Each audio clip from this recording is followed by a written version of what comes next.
IPL 2026 ప్రారంభానికి ముందే defending champion Kolkata night riders కు ఊహించని షాక్ తగిలింది. బంగ్లాదేశ్ లో హిందూ మైనారిటీలపై జరుగుతున్న దాడులు, అక్కడ నెలకొన్న అస్థిర పరిస్థితుల నేపథ్యంలో ఆ దేశ స్టార్ బౌలర్ ముస్తాఫిజుర్ రెహమాన్ ను జట్టు నుంచి తక్షణమే విడుదల చేయాలని బీసీసీఐ ఆదేశించింది. మినివేలంలో ఏకంగా 9.20 కోట్ల రూపాయలు వెచ్చించి ముస్తాఫిజుర్ ను సొంతం చేసుకున్న కేకేఆర్ ఇప్పుడు ఆట మొదలవక ముందే తన ప్రధాన అస్త్రాన్ని కోల్పోయింది. అయితే ముస్తాఫిజుర్ స్థానంలో మరో నాణ్యమైన బౌలర్ ను ఎంచుకునేందుకు బీసీసీఐ అనుమతిచ్చింది. దాంతో ఇప్పుడు కేకేఆర్ గూటికి ఏ స్టార్ బౌలర్ వచ్చి చేరుతాడనే చర్చ జోరుగా సాగుతోంది. బంగ్లాదేశ్ లో మైనారిటీలపై జరుగుతున్న హింసాకాండ పట్ల భారత్ లో తీవ్ర నిరసనలు వ్యక్తమవుతున్నాయి. ఈ నేపథ్యంలో బంగ్లా ప్లేయర్లను ఐపీఎల్ లో ఆడించడంపై సోషల్ మీడియాలో భారీ ఎత్తున వ్యతిరేకత వ్యక్తమైంది. రాజకీయంగా కూడా ఒత్తిడి పెరిగింది. దేశ ప్రయోజనాల దృష్ట్యా ప్రజాభిప్రాయాన్ని గౌరవిస్తూ బీసీసీఐ ఈ కఠిన నిర్ణయం తీసుకుంది. ప్రస్తుత పరిస్థితుల్లో ముస్తాఫిజుర్ ను తప్పించడం తప్పనిసరని, అయితే కేకేఆర్ ఖర్చు చేసిన 9.20 కోట్ల రూపాయలు వారికి తిరిగి లభిస్తాయని స్పష్టం చేసింది.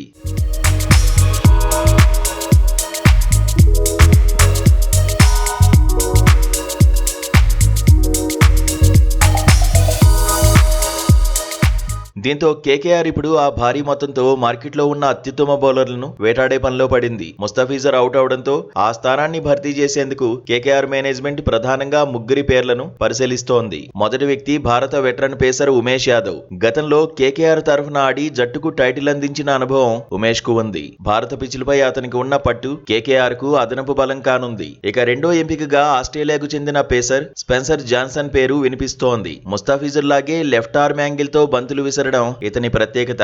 మూడో bowler West Indies speed gun Alzarri Joseph. KKR mentor బ్రావోకు వెస్టిండీస్ ప్లేయర్లపై ఉన్న పట్టు దృష్ట్యా జోసెఫ్ ను జట్టులోకి తీసుకొచ్చే అవకాశాలు ఎక్కువగా కనిపిస్తున్నాయి. ముస్తాఫిజుర్ దూరం కావడం కేకేఆర్ కు ఎదురుదెబ్బే అయినప్పటికీ చేతిలో ఉన్న 9.20 కోట్ల రూపాయలతో బలమైన రీప్లేస్మెంట్ ను వెతుక్కోవాలని ఫ్రాంచైజీ భావిస్తోంది. స్పెన్సర్ జాన్సన్ వేగం, ఉమేష్ యాదవ్ అనుభవం, అల్జారీ జోసెఫ్ బౌన్సర్లలో కేకేఆర్ ఎవరి వైపు మొగ్గు చూపుతుందో చూడాలి.